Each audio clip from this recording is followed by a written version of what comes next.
Hello YouTube, this is Kevin with Williams Weekend Lawn Cutting Service. I'm here to share another video. There appears to be a debate on how to service a lawn from start to finish. So there's actually 4 steps to cut a lawn. I'm going to say them in the order that I do it, not right now. I'll share it with you in a moment.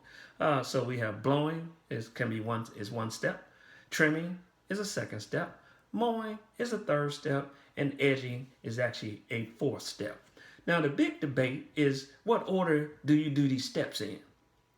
Now it really and truly doesn't matter what steps you use. Normally blowing is always going to be the last. It really doesn't matter. But I'm going to kind of share with you why I do my steps the way that I do them. All right, first thing I want to do, I want to edge the lawn.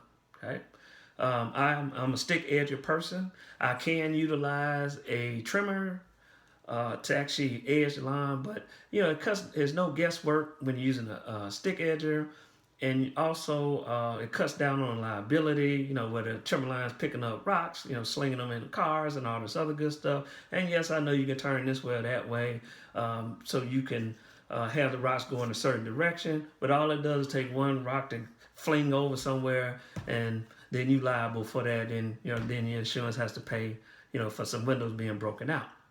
My next step is actually mowing. Okay. Now I know we do have people say, well, I tend to edge first because when you mow, the tires from the mower actually flattens the edge down. You won't have a crispy edge.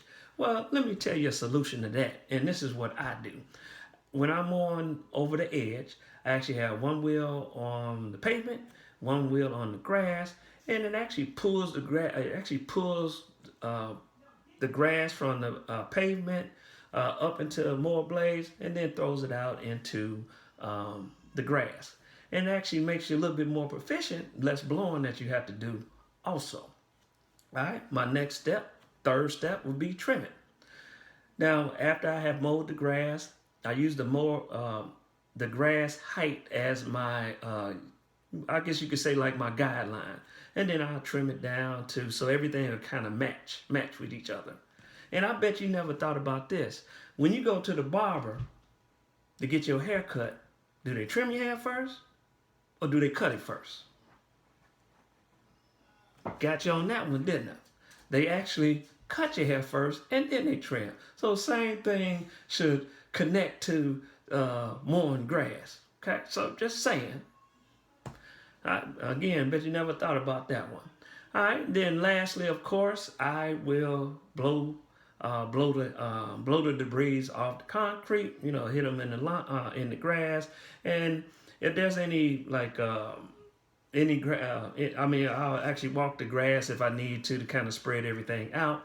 The only way that I will actually edge, I would always trim first. The only way that I will actually edge second is if there's an overgrown lawn. And when you actually trimming the lawn, you got these long blades and all this other good stuff. So kind of, have them fall out into the lawn, and I can just mow the mower over it. And that's the only time that I will use trimming as my second step. Now, if you can, leave in the comment, what do you do? And maybe you can try to convince me that your steps are maybe a little bit better than the way I do it. And I might try it, but I've tried all steps, but I think this is more proficient. And, kind of time myself to see which one was faster. And the steps that I just said, edging, mowing, trimming, and blowing, that gets me on the property. Gets me started on the property and has me finished with the property on a timely basis. All right, so with that being said, I'll see everybody on the next one.